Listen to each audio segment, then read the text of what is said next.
안녕하세요. 약사 심현진입니다. 오늘의 주제는 인슐린 저항성과 당뇨병을 바로 알아보는 것입니다. 당뇨병을 얘기하면서 근데 또 뺄 수가 없는 게 바로 만성피로인데요. 만성피로, 그리고 자꾸만 중년이 된 다음에 뱃살이 자꾸 찌는 이유.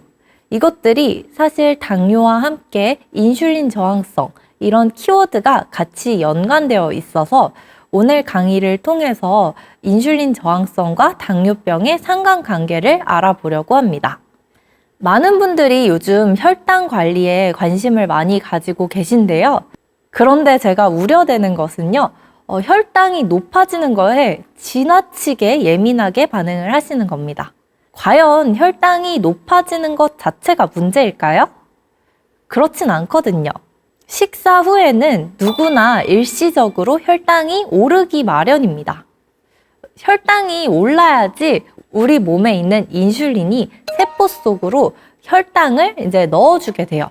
그러면 근육세포와 이제 지방세포에서 포도당을 흡수하게 되고, 이렇게 흡수된 포도당이 에너지로 사용이 될 수 있는 거거든요. 그래서 이 음식을 섭취하고 난 다음에는 혈당이 올라갈 수 있지만 인슐린이 제대로 역할을 하게 된다면 혈당은 일정 시간 이후에 정상으로 돌아오기 때문에 너무 혈당이 오르는 것 자체에 스트레스를 받을 필요는 없다고 말씀을 드리고 싶어요.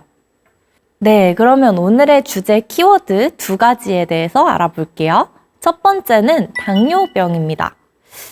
당뇨병은요, 크게 2가지로 나뉘긴 하는데요. 당뇨병 자체는 인슐린 분비가 부족하거나 인슐린 자체가 정상적으로 기능을 하지 못해서 혈중에 있는 포도당 자체가 높은 상태입니다.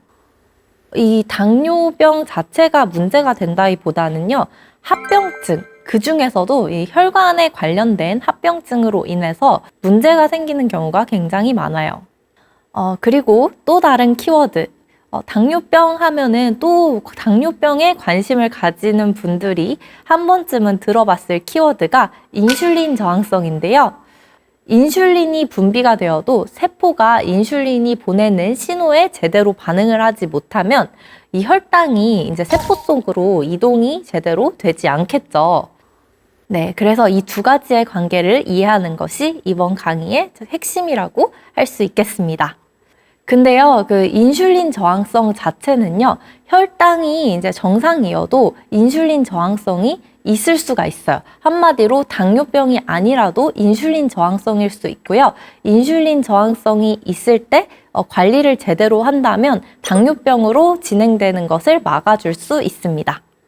대한민국 중장년층의 당뇨 통계를 살펴보면요, 30세 이상의 이제 성인 당뇨가 굉장히 많이 늘어났어요. 이 30대 성인 중에서도 당뇨 전 단계의 비율이 40%에 해당한다고 합니다. 그리고 65세 이상의 노인 당뇨병 유병률은 30%를 넘어간다고 하고요.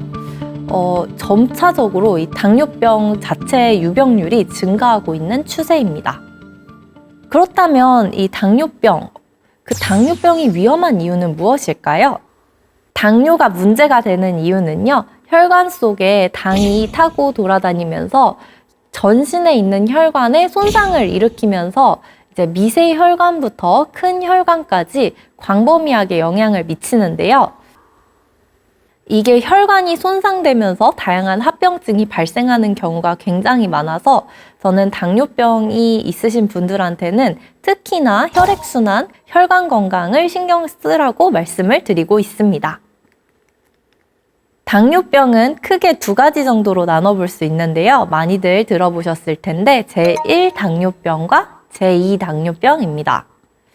제1 당뇨병은 어린 그 소아, 청소년기에 자주 발병이 된다고 알려져 있는데요. 일종의 자가면역 질환으로 췌장의 베타세포가 파괴되어서 나타나게 됩니다. 제2 당뇨병 같은 경우는요, 인슐린 저항성과 연관이 되는 경우가 굉장히 많고, 특히 성인, 특히 30, 40대 이후에 발병이 되는 경우가 굉장히 많습니다. 특히 생활 습관과 정말 연관이 많기 때문에 생활 습관 그리고 체중 관리에 조금 더 신경을 많이 써보시면 도움이 될 것 같습니다. 이번 시간에 제가 이제 중점적으로 다루고 싶은 것은 바로 제2당뇨병의 관리입니다.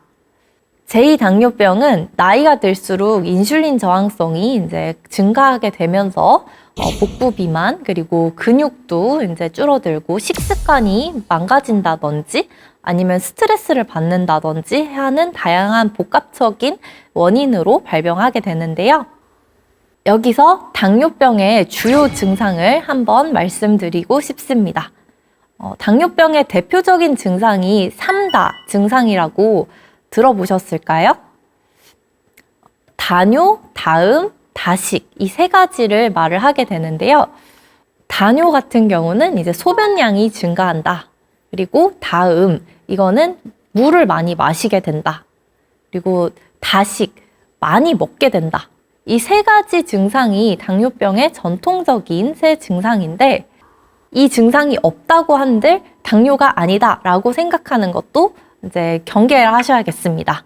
당뇨의 이 3다 증상이 나타나는 거는 당뇨가 굉장히 많이 진행되고 심각한 상황일 때 이 증상이 나타나고 사실 이 3다 증상 전에 이제 인슐린 저항성의 증상들이 우리 몸속에서 나타나게 됩니다.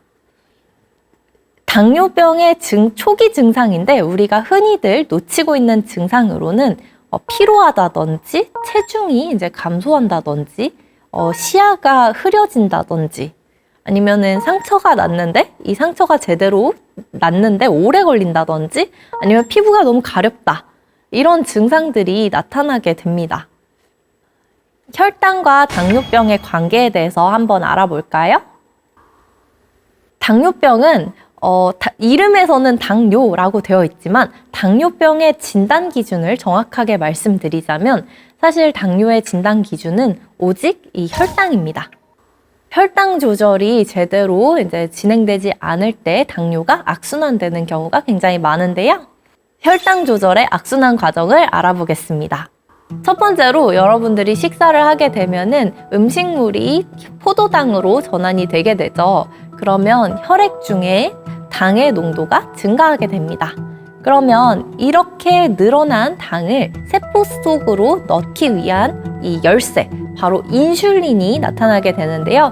이 인슐린이 분비되어서 췌장의 베타세포가 인슐린을 분비해서 혈당을 낮추려고 합니다.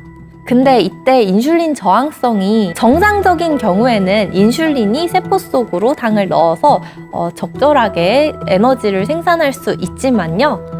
인슐린 저항성이 있는 경우에는 세포가 인슐린에 반응을 제대로 하지 못해서 혈당을 제대로 흡수하지 못합니다. 그렇게 되면은 우리 췌장의 베타세포에서는 더 많은 인슐린을 분비하게 되고 인슐린이 계속 분비하다 보면은 이 베타세포가 지쳐버리게 되겠죠. 그리고 이 인슐린에 대해서 제대로 반응을 하지 않게 됩니다. 이게 당뇨병이 발병하게 되는 간단한 과정을 말씀을 드렸습니다. 그렇다면 인슐린 저항성은 도대체 왜 발생하게 되는 걸까요? 첫 번째로는 복부 비만을 들 수 있습니다. 생각보다 인슐린 저항성으로 고생하시는 분들이 다이어트, 특히 복부 위주로 이제 살이 이제 축적되는 경향성이 많은데요. 이 복부 비만을 해결하게 되면 또 인슐린 저항성을 극복할 수 있는 또 키가 될 수 있습니다. 두 번째로는요, 운동이 부족한 경우예요. 운동이 부족하게 되면 근육이 제대로 만들어지지 않겠죠. 규칙적으로 운동을 하게 되면 근육에서 포도당의 흡수가 촉진되는데요. 운동이 부족한 사람들 같은 경우에는 근육량이 줄어들면서 인슐린 저항성이 또 올라갑니다. 그렇기 때문에 적절한 운동을 해주는 것도 인슐린 저항성 극복에 중요한 열쇠가 될 수 있겠죠? 스트레스 호르몬인 코르티솔이 분비가 많이 되게 되면 인슐린 민감성이 이제 떨어지면서 인슐린 저항성이 이제 올라가게 되고 복부 지방이 이제 많이 쌓이게 됩니다. 그래서 스트레스를 받게 되면 살이 잘 찌는 체질로 변한다라고도 이제 말을 할 수 있어요. 마지막으로 잘못된 식습관이 있습니다. 요즘은 액상과당도 너무 많고 가공식품도 많고요. 패스트푸드 그리고 혈당을 탁 오르게 하는 다양한 이 먹거리들이 많지 않습니까? 이런 식단들은 이 췌장에 부담을 주게 되고 인슐린 분비를 너무 많이 하게 돼서 췌장이 지치게 만드는 결과로 이어질 수 있어요. 특히 과일도 너무 많이 드시는 분들은 이 과당도 혈당을 많이 상승하게 할 수 있으니 어떤 식습관이 나의 혈당 건강에 도움이 될 수 있는지도 미리 알아두시면 도움이 될 것 같습니다. 인슐린 저항성이 이제 나타나게 되면 우리 몸에서 어떤 신호를 보내는지 같이 알아볼게요. 인슐린 저항성이 발생하게 되면 첫 번째, 이제 복부 위주로 살이 찌게 됩니다. 네, 복부 비만 그리고 내장 지방이 이제 늘어나게 되고요. 두 번째로는요, 쥐젖이 많이 늘어나게 됩니다. 목이나 겨드랑이 그리고 사타구니 부위에 검은색으로 쥐젖이 늘어나게 되죠. 세 번째, 에너지 대사가 제대로 되지 않기 때문에 만성적으로 피곤하고 의욕이 안 생겨요. 네 번째로는 식사 후에 식곤증이 많이 발생하게 됩니다. 특히 이 중국 음식 먹은 다음에 분명히 식사는 했는데 왜 내 몸은 더 피로할까? 이런 생각을 많이 하셨을 텐데요. 과도한 정제 탄수화물이 들어오게 되면 인슐린 분비가 급격하게 늘게 되면서 혈당이 또 급격하게 떨어지게 됩니다. 그 과정에서 우리 몸이 피로함을 느끼게 되고 이게 증상으로 봤을 땐 식곤증이 나타날 수 있어요. 마지막으로 인슐린 저항성이 심해지게 되면 자꾸만 간식이 땡기고 달다구리를 끊을 수 없게 됩니다. 이러한 신호들이 내 몸이 보내는 인슐린 저항성의 신호들이니까 한번 체크해 보시면 좋겠습니다. 인슐린 저항성을 얘기하면 또 빼놓을 수 없는 것이요. 이 세 가지 호르몬에 대해서 이해를 해두시면 도움이 되는데요. 첫 번째로는 우리가 계속적으로 말했던 인슐린입니다. 인슐린 자체는 포도당을 세포 속으로 넣어주는 역할을 하는 저장 호르몬이라고 보시면 될 것 같고요. 두 번째로는 코티솔입니다. 만성적으로 스트레스를 받게 되면은 우리 인슐린 저항성이 더욱더 이제 늘어난다고 말씀을 드렸고요. 마지막으로는 렙틴인데요. 렙틴은 식욕을 억제시켜주는 이 포만감이라는 신호를 보내줘서 우리가 음식을 먹을 때 이제 배부르니까 그만 먹어라 라는 신호를 보내주는 호르몬인데요. 인슐린 저항성이 이제 심해지게 되면은 이제 또 렙틴 저항성이 또 같이 심해지게 됩니다. 그래서 우리 몸에서 배부르다는 인식을 이제 점점 하지 못하게 되는 악순환의 고리가 생길 수 있습니다. 스트레스 호르몬인 코르티솔 같은 경우에는요, 우리 삶은요, 스트레스가 너무너무 많은 삶이잖아요. 단순히 몸이 피로한 스트레스뿐만이 아니라 이제 업무에서도 오는 스트레스, 그리고 인간관계에서도 오는 스트레스들이 너무 많죠. 이런 복잡한 스트레스를 받게 되면 우리 몸은 스트레스에 대응을 할 수 있는 호르몬을 분비하게 되는데 이 호르몬이 바로 콜티솔입니다. 이 콜티솔이 이제 증가하게 되면은 우리 몸의 혈당을 이제 상승하게 만듭니다. 콜티솔이 포도당의 생성을 촉진하기 때문인데요. 이게 심해지게 되면 인슐린 저항성으로 또 연결이 될 수 있습니다. 그래서 인슐린 저항성을 개선하기 위해서는 나만의 스트레스 관리법을 가지고 있는 것도 너무너무 중요할 것 같습니다. 저 같은 경우는 스트레스를 관리하기 위해서 일주일에 2번 정도는 줌바 댄스를 하고 있는데요. 여러분들도 스트레스를 관리하기 위한 하나의 이제 돌파구 또 그리고 해결책을 하나 정도 마련해 보시면 어떨까요? 그렇다면 인슐린 저항성에 대해서도 알아봤고 인슐린 저항성을 관리하기 위해서 어떻게 해야 되는지를 함께 살펴봤는데요. 인슐린 저항성을 관리하게 되면 어떤 게 좋을까요? 첫 번째로는 노화의 속도를 늦출 수 있습니다. 우리가 활동량도 줄어들고 근육량도 이제 줄어들면서 인슐린 저항성이 더 심해지게 되는데요. 적극적으로 관리를 하시게 되면 당뇨병으로 진행되는 것을 막을 수 있고 부가적으로는 우리 몸이 살이 덜 찌는 체질로도 바꿀 수 있습니다. 몸도 한결 가볍고요. 조금 더 에너지를 만드는데 최적화되기 때문에 에너지 생성에도 더 도움을 받으실 수 있고 세포 반응성 자체가 늘어나기 때문에 활력을 찾으실 수 있을 겁니다. 네, 이렇게 인슐린 저항성에 대해서 정리를 했고요. 당뇨병 하면 또 빼놓을 수 없는 이 키워드가 있는데요. 바로 당화혈색소입니다. 이름에서 알 수 있듯이 혈색소가 당화가 된 것입니다. 혈색소라는 것은 적혈구를 의미를 합니다. 우리의 적혈구는요, 산소를 운반을 하고 이제 이산화탄소를 이제 나르는 역할을 하죠. 이 혈색소, 바로 헤모글로빈 중에 일부가 혈액 중에 있는 당에 결합을 하게 되면 이것이 말 그대로 당화혈색소입니다. 네, 당화혈색소가 많을수록 혈중에 당이 많다는 의미고 그만큼 혈당 조절이 제대로 되고 있지 않다라고 역추적할 수 있습니다. 당뇨병의 또 다른 이제 진단 기준이 당화혈색소가 6.5 이상일 경우에 또 당뇨병으로 진단을 받게 되는데요. 이 많은 분들이 나 이제 운동을 했으니까 당화혈색소가 떨어졌으면 좋겠는데 왜 떨어지지 않을까요? 라고 많이 물어보셔요. 이 당화혈색소는 아까 말씀드렸듯이 이 적혈구 속에 있는 헤모글로빈을 의미하는 거기 때문에 이 헤모글로빈이 한번 당화된 것이 깨지고 재생성될 때까지의 시간이 필요합니다. 내가 관리를 시작했다 이후에는 당화혈색소를 체크하고 싶다면 3개월 이후에 이제 다시 체크해 보시는 걸 추천드립니다. 네, 꾸준히 관리하시면 또 당화혈색소도 3개월 뒤에 개선될 수 있겠죠.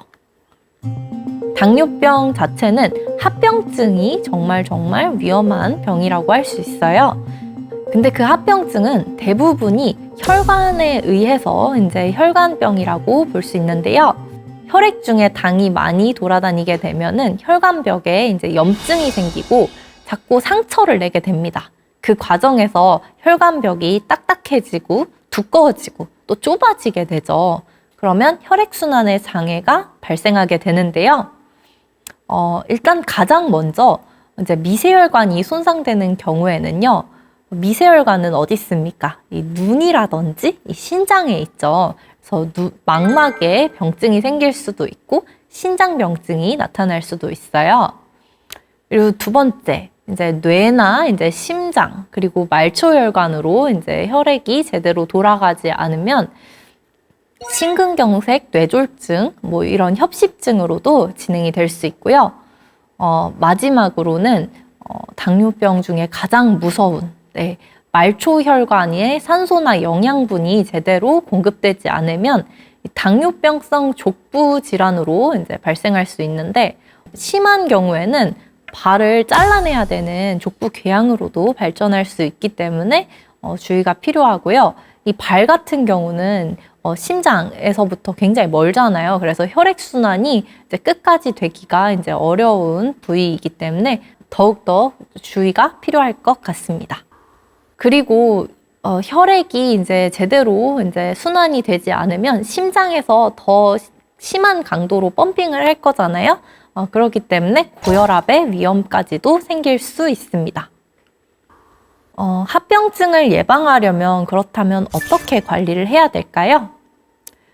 당뇨병은 앞서 말씀드렸듯이 혈당뿐만이 아니라 혈압 그리고 콜레스테롤을 한꺼번에 관리하는 것이 너무 중요한데요. 인슐린 저항성 개선을 위해서 스트레스 관리라든지 운동 그리고 식습관 그리고 수면까지도 관리를 하는 것이 도움이 될 수 있습니다. 그리고 이제 많은 분들이 당뇨이신 분들 이 술과 이제 담배를 하는 경우가 굉장히 많은데요.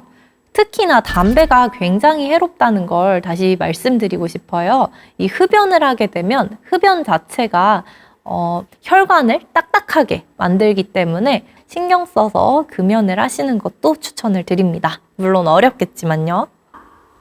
그렇다면 이 인슐린 저항성을 개선할 수 있는 식사법을 어떻게 해야 되는지 한번 알아보겠습니다. 거꾸로 식사법이라고 많이 알려져 있는데요. 들어보셨을까요? 우리가 식사를 하게 되면 식사를 같은 것을 먹더라도 식사 순서가 혈당에 굉장히 큰 영향을 미칠 수 있어요. 가장 먼저 이제 식이섬유를 이제 섭취하시고 탄수화물이나 혈당을 올리는 과일 같은 경우는 맨 뒤에 이제 섭취하시는 게 도움이 되실 수 있습니다. 인슐린 저항성에는 운동도 정말 중요한데요. 근육 자체가 인슐린이 없어도 포도당을 사용할 수 있기 때문에 이 혈당 조절 자체에도 도움을 주고요. 근육량이 늘어나게 되면 인슐린 저항성 개선에도 도움이 될 수 있습니다. 운동 같은 경우는 유산소 운동과 이제 근육을 만드는 근력 운동을 병행했을 때 효과가 가장 좋습니다.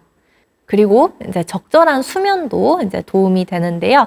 충분하게 수면을 하는 것만으로도 인슐린 저항성을 개선하고 또 폭식을 막아줄 수 있습니다.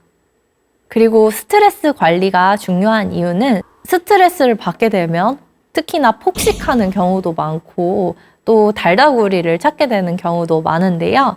식습관을 망가뜨리고 운동도 이제 하기 싫어지고 의욕을 꺾잖아요. 그리고 수면의 질도 떨어지기 때문에 당뇨 관리에 이제 악영향을 미칠 수 있습니다. 그리고 인슐린 저항성을 개선할 수 있는 가장 좋은 방법이 체중 관리를 하게 되면은 체중을 1kg 감소시킬 때 당뇨병의 위험이 16%가 감소한다고 해요. 과도한 다이어트를 하는 경우에는 또 중년에 또 문제가 생길 수 있어요. 그렇기 때문에 단기간에 많은 체중 감량을 하겠다라기보다는 꾸준하면서도 지속 가능한 다이어트가 또 중요합니다. 식사 전에 이제 방울토마토 4-5개 정도만 미리 드시고 평상시 식사를 유지하시는 것만 해도 큰 도움을 받으실 거예요. 인슐린 저항성을 제대로 관리하게 되면 당뇨 전 단계에서 당뇨로 진행되는 것을 막을 수 있습니다.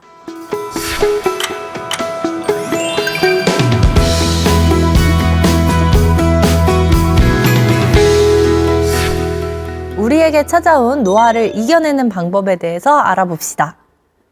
일단 시작하기 앞서서 제가 퀴즈를 한번 내볼게요. 한국에서 현재 나의 건강 상태에 만족한다고 답변한 비율이 몇 % 정도 될까요? 정답은 39%입니다. 생각보다 낮죠?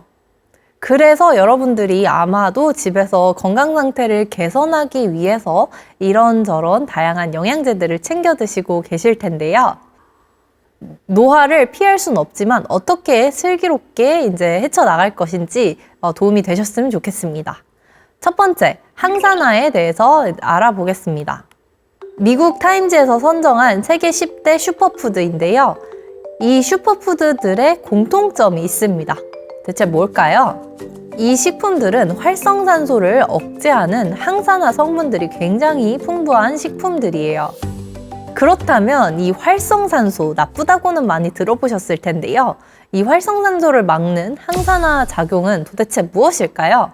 항산화 작용은 체내에 있는 유해한 산소를 제거함으로써 세포가 녹쓰는 걸 막아주는 작용입니다. 네, 건강한 항산화 작용을 위해서는 건강한 식습관과 영양 보충 그리고 건강한 생활을 유지하는 게 중요한데요. 자동차도 망가지기 전에 미리미리 보수가 필요하듯이요. 우리 몸도 병들기 전에 미리미리 관리를 해준다면 얼마나 좋을까요? 그렇다면 도대체 무엇이 노화를 부추길까요? 네, 노화를 이제 촉진하는 이 원인들을 하나씩 살펴보겠습니다. 첫 번째로는 잘못된 식습관이 있을 수 있겠습니다. 우리 맨날 이제 퇴근하고 이제 자꾸 야식을 드시는 분들 굉장히 많은데요. 아니면 스트레스 받을 때 과식을 하신다든지 아니면 달달구리가 땡겨가지고 우리 그 탕후루 같은 이 설탕 그리고 가공식품 이렇게 드시는 분들 굉장히 많은데요. 이러한 잘못된 식습관이 노화를 부추기고 있습니다. 두 번째, 이 상업화된 토양 때문에 어쩔 수 없이 토양이 많이 황폐화되었습니다. 그래서 그 결과 영양소가 많이 손실이 되었고요. 세 번째, 이제 자외선에 의한 피부 노화도 이제 빼놓을 수가 없는데요. 자외선을 쬐게 되면 자꾸만 올라오는 기미 잡티 때문에 고민 많으실 겁니다. 그리고 운동이 부족하다든지 아니면은 너무 과도한 운동 또한 우리 몸에서 활성산소를 생성하게 됩니다. 우리 몸에서는요, 자체적으로 활성산소를 해치우는 이 항산화 기전이 있는데요. 노화함에 따라서 이 항산화 능력들이 감소를 하게 됩니다. 그리고 병의 70% 원인이 스트레스라는 얘기 많이 들어보셨죠? 이렇게 스트레스를 받을 때는 우리 몸에서 스트레스 대항 호르몬인 콜티솔이 분비되는데 이 콜티솔 자체가 혈당을 올리기도 합니다. 그리고 폭식을 하게 되죠. 인슐린 저항성이 무너지면서 노화가 이제 부추겨지기도 하고요. 환경 오염으로 인해서도 이 면역력이 많이 떨어진 상황입니다. 활성산소는요, 우리 몸에서 어쩔 수 없이 생기는 측면도 있어요. 우리가 호흡을 하게 되면 우리 몸에 들어온 산소 중에 5%는 어쩔 수 없이 불완전 연소를 하게 되고요. 환경 오염이나 화학 물질, 그리고 자외선이나 이 순환기 장애, 그리고 스트레스로 인해서 우리 몸에 활성산소가 생깁니다. 이렇게 과도한 활성산소가 제대로 처리되지 않을 때에는 세포막과 DNA 그리고 세포를 손상시키고 과도한 활성산소가 제대로 이제 제거되지 않으면 심하게는 암의 원인이 될 수도 있습니다. 활성산소의 원인은 크게 두 가지로 살펴볼 수 있는데요. 첫 번째, 내인적 요인이에요. 우리가 호흡을 하면 어쩔 수 없이 생기는 활성산소, 이 호흡의 5%가 활성산소로 바뀌게 된다고 말씀드렸고요. 두 번째로는 음식물을 이제 처리하는 과정에서 필연적으로 활성산소가 발생하게 됩니다. 과식을 하거나 불규칙한 식사를 하면 스트레스는 풀릴지 몰라도 우리의 소화기관은 굉장히 괴로워하고 있습니다. 소화기관에 무리가 가게 되면요, 이 해독 과정을 거쳐서 더 많은 활성산소가 발생하게 됩니다.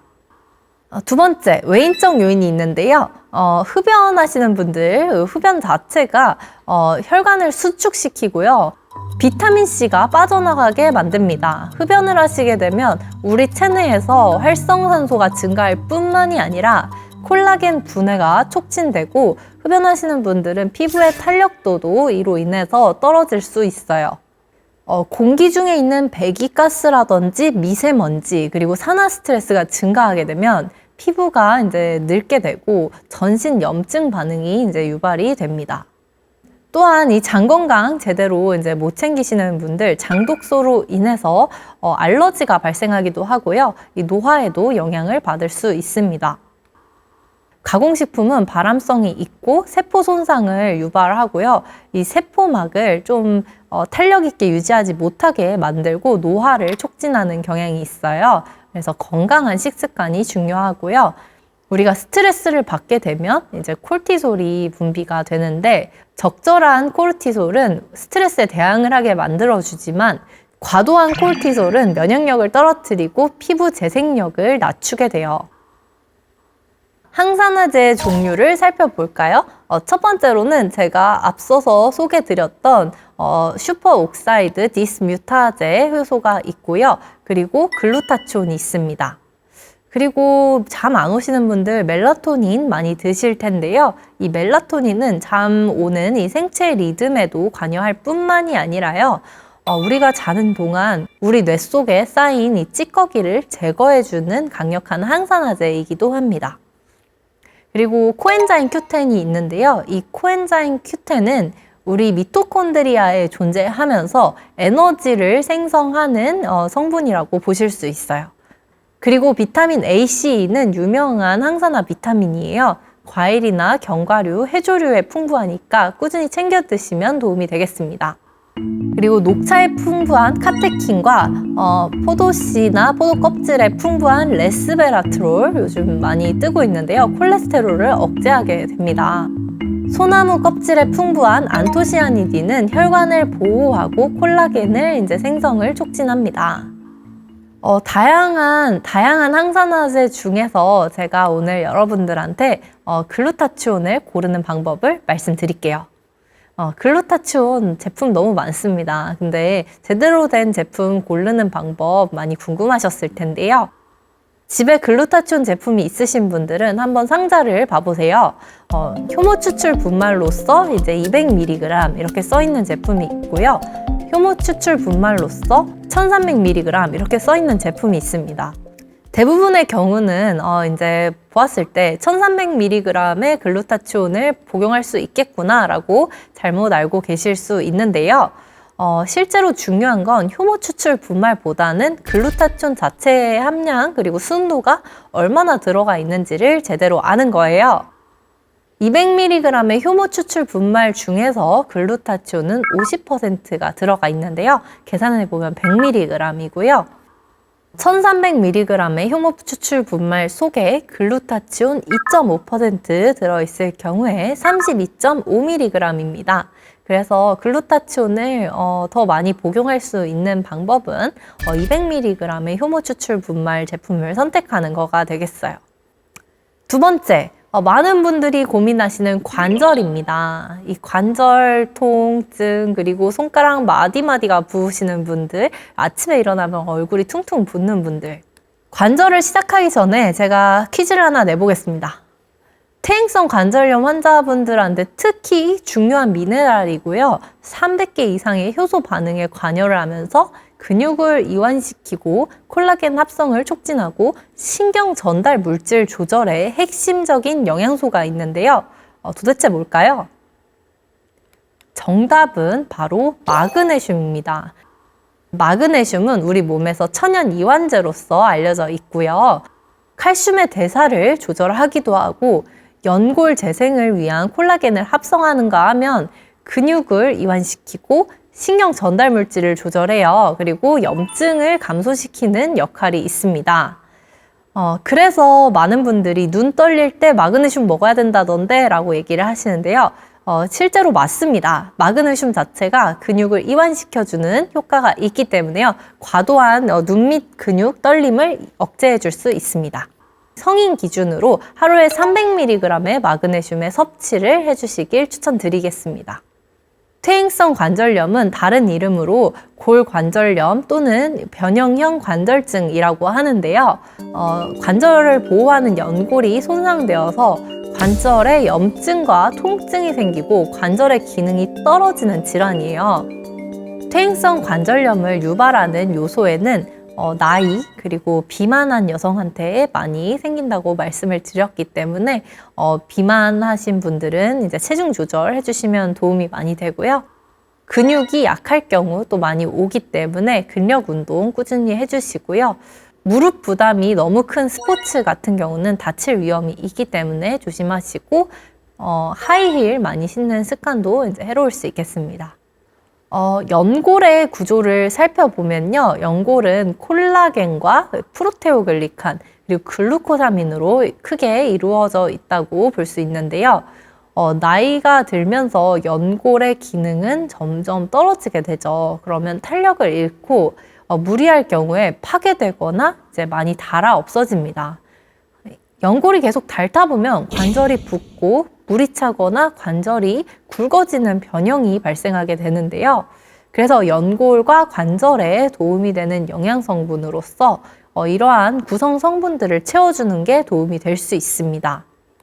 첫 번째로 많이 들어보셨을 글루코사민입니다. 이 글루코사민 같은 경우는 관절 연골을 구성하는 물질들의 원료가 되는 아미노당이라고 알려져 있어요. 새우나 이제 게 같은 갑각류 껍질에 키틴과 키토산을 가수분해하거나 화학 합성을 해서 얻을 수 있는데요.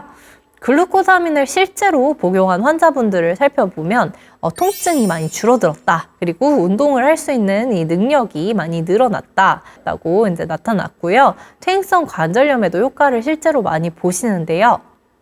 안전하긴 하지만 이게 앞서 말씀드렸듯이 아미노당입니다. 그렇기 때문에 혈당이 높은 분들은 주의가 필요하다고 이제 말씀을 드리고 싶어요. 두 번째, 많이들 복용하시는 콘드로이친입니다.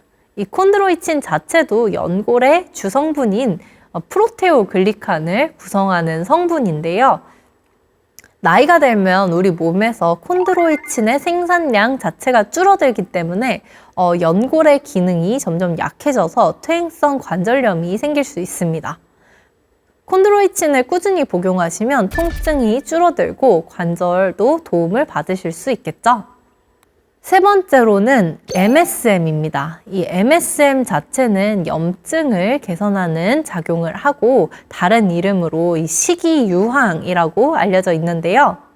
유황 온천 가보신 분들 많으시죠? 비슷한 겁니다. 이 체내에 황을 이제 공급을 하는데 이 황은 연골 속에 있는 콜라겐을 이어주는데 황이 중요한 역할을 해요. 그렇기 때문에 MSM을 꾸준히 드셨을 때는 관절의 통증이 줄어들고 관절의 유연성도 개선될 수 있습니다. 그 다음으로는 제가 이 성분을 참 좋아하는데요. 바로 보스웰리아입니다. 이 보스웰리아는 유황나무에서 추출한 식물성 천연 성분인데요. 염증을 억제하고 이 통증을 개선하는 효과가 굉장히 뛰어나요. 염증을 개선하는데 굉장히 특화되어 있는 성분이라고 볼 수 있고 뼈의 완충작용을 향상시켜서 연골을 보호하고 유연하게 만든다고 볼 수 있습니다. 그렇다면 골다공증은 대체 뭘까요? 이 골다공증은요, 뼈를 구성하는 칼슘이나 미네랄의 양이 감소한 질환입니다. 뼈가 약해져서 골절이 일어나기 이제 쉬운 상태이고요. 여성분들 같은 경우는 폐경 이후에 이제 에스트로겐 농도가 체내에서 많이 떨어짐에 따라서 골밀도가 급격하게 낮아지는데요. 그렇기 때문에 남성분들에 비해서 골다공증에 취약할 수 있습니다.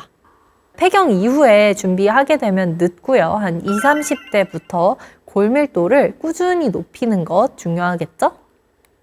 골밀도를 높이는 데 도움이 되는 영양성분 도대체 무엇이 있느냐? 많이들 물어보시고 많이들 알고 계시는 칼마디입니다. 칼슘, 마그네슘, 비타민 D인데요. 이 세 가지 성분을 같이 챙겨주셨을 때 이점이 많습니다. 일단 칼슘 같은 경우에는요, 뼈와 치아를 구성을 하는데요. 이 칼슘과 마그네슘의 이 비율이 황금 비율로 이루어지는 게 너무너무 중요하다고 해요. 칼슘과 마그네슘은 2대1 비율로 챙겨주시면 좋고요. 이 마그네슘 자체가 칼슘의 대사를 조절하는 역할을 합니다. 그리고 마지막, 비타민 D가 있는데요. 이 비타민 D 자체가 장에서 칼슘의 흡수를 촉진하고요. 뼈에서 칼슘이 빠져나가는 것 자체를 막아줄 수 있습니다. 칼마디를 세 가지 같이 챙기게 되면 마그네슘이 비타민 D를 활성화시켜서 칼슘의 장내의 흡수량 자체를 높일 수 있고 뼈와 근육에서 칼슘을 잘 쓸 수 있도록 만들어줍니다. 근육 경련을 이제 예방할 수 있고요. 정상적인 근육 기능에도 도움이 될 수 있습니다. 그 중에서도 오늘은 이제 마그네슘을 말씀드리고 싶은데요. 마그네슘은 대체 어떤 분들이 챙기면 도움이 되실까요? 첫 번째, 마그네슘은 천연 이완제라고 말씀을 드렸는데요.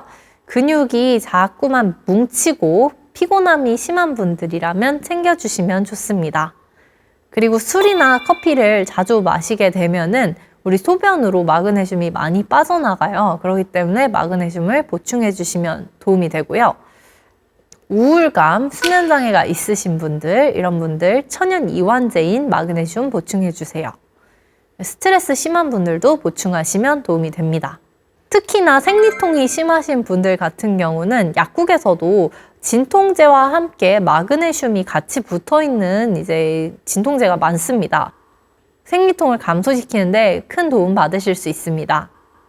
네, 그렇고 60대 이상의 성인이라면 마그네슘은 꼭 보충해 주시길 추천드립니다. 그런데 마그네슘 보충하셨는데 이제 불편하신 증상들이 있으신 경우가 좀 있어요.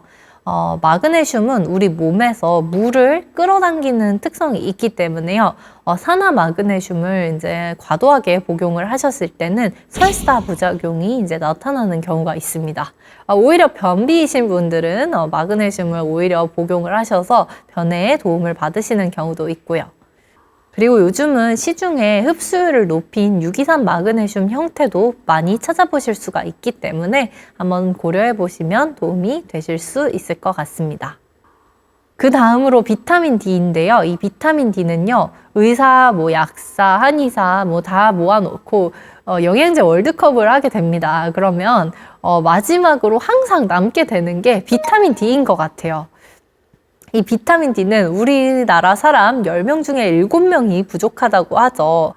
외출 시에 선크림을 꼭 챙기는 분들이라면 피부의 노화 그리고 기미로부터는 탈출하실 수 있지만 우리 몸에서 비타민 D의 합성량이 많이 떨어질 수 있습니다. 게다가 비타민 D 자체가 나이가 들면서 우리 몸에서 합성량 자체도 떨어지게 돼요. 비만하거나 과체중이신 분들 같은 경우는요, 이 비타민 D 자체가 지용성 성분인데, 이 지방이 비타민 D를 꽉 잡고 놔주지 않기 때문에 비타민 D의 생체 이용률이 많이 떨어진 상황이에요. 아연과 함께 챙겨주시면 도움을 많이 받으실 수 있습니다. 그리고 비타민 D는 피부 아토피로 고생하시는 분들한테도 근거 수준이 굉장히 높은 논문들이 많기 때문에 아토피로 고생 중이신 분들이라도 비타민 D를 꼭 챙겨주세요. 비타민 D는 어떻게 챙기면 좋으냐라고 말씀을 많이 하셨는데요.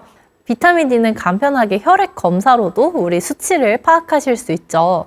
많이 부족하신 분들은 일시적으로는 비타민 D 주사를 맞는 것도 추천을 드리지만 비타민 D 주사는 굉장히 과도한 용량을 한 번에 이제 넣어주는 거예요. 그래서 혈중 농도를 높이는 데는 도움이 될 수 있지만요.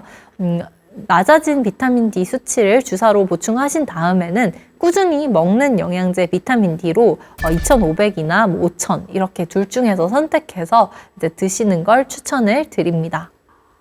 이렇게 오늘은 우리에게 찾아온 노화를 이겨낼 수 있는 방법을 살펴봤는데요. 오늘 강의를 통해서 여러분들의 노화를 제대로 이겨낼 수 있었으면 좋겠습니다. 이렇게 오늘 강연 마칩니다. 심현진 약사였습니다. 감사합니다.